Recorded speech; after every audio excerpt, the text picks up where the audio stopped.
In this demonstration, I'm going to show you how to create a simple digital timer. So let's jump over to CreateStudio. Here's my original timer, and if you run it, this is what it looks like. So it counts 1 second at a time. Once the second counter is expended, then it increments the 10th counter and it goes up to 20 seconds. Now the way that I originally implemented this, let's take a look. I put the seconds into a group, and if I open it up, you can see this is the way that I implemented it. I have the 1 displaying. Oh, you can't see it because it's white on white. Let's go to the background and turn that black so we can actually see this. There we go. So I display the 1 for 1 second, and then I display a 2 in the same position for 1 second, and I go to the 3, the 4, the 5, and I bundle that all into a layer group. Now, since this time, I found an easier way to do this actually using the built-in counter mechanism. It saves me a lot of time for not having to display every second counter. So let's go over and I'll show you how I do this. How I do this now, at least.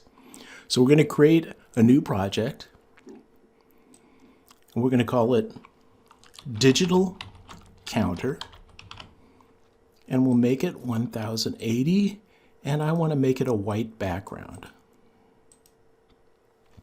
Now within here, we're going to insert our rectangle with rounded corners, and we're going to make that black. And that's what our numbers are going to be on. Now let's add some text. The first number that I'm going to add is going to be the, what would it be, the minute counter. And I'm going to put the colon in here too. That separates the minute counter from the 10-second counter. And then let's take this whole thing and scale it up to 300. There we go. Now I can move this out of the way. And what I want to do is I want to insert text again. And I'm going to call this, I'm going to give it a name so that it shows up on my timeline as a name. So we're going to call this, whoops, ones with an S. And we'll scale this up to 300. And this, what we're going to do is come in. Now, first of all, our shape in the background, we're going to go 20 seconds. That's as long as I can create a counter for you here. So we'll have the shape in the background for 20 seconds. The 0 colon is never going to change in 20 seconds. We're not going to make it to a minute, so that'll be the same. And then this is going to count for 10 seconds. Now what we do is we go to this layer, open it up, and we go to Text Effects, and I want to do number counter. And we're going to go from 0 to 9. There we go.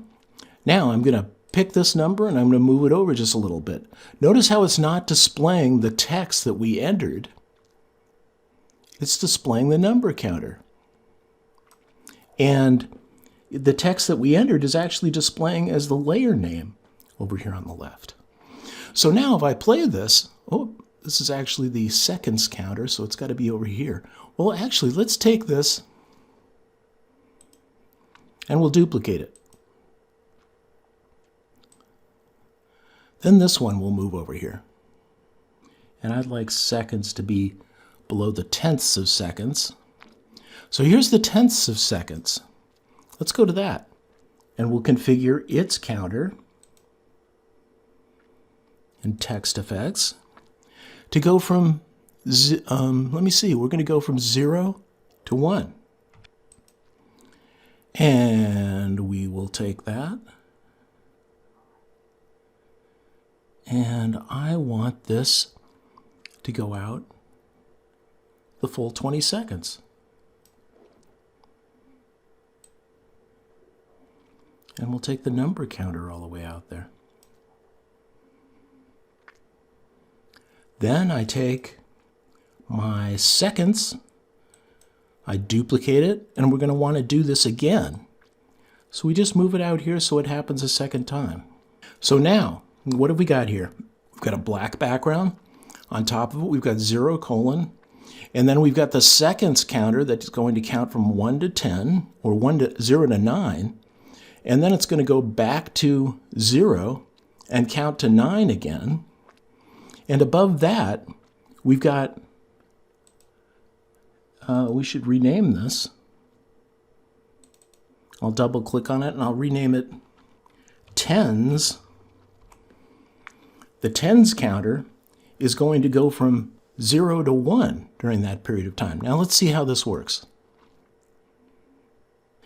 My counter is only so far, so what we want it to do is be out to there. There we go, that'll correct it.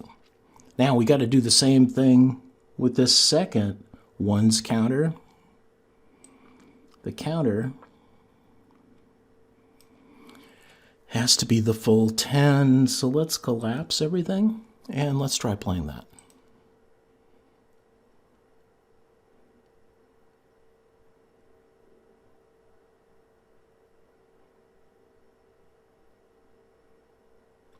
And there we go.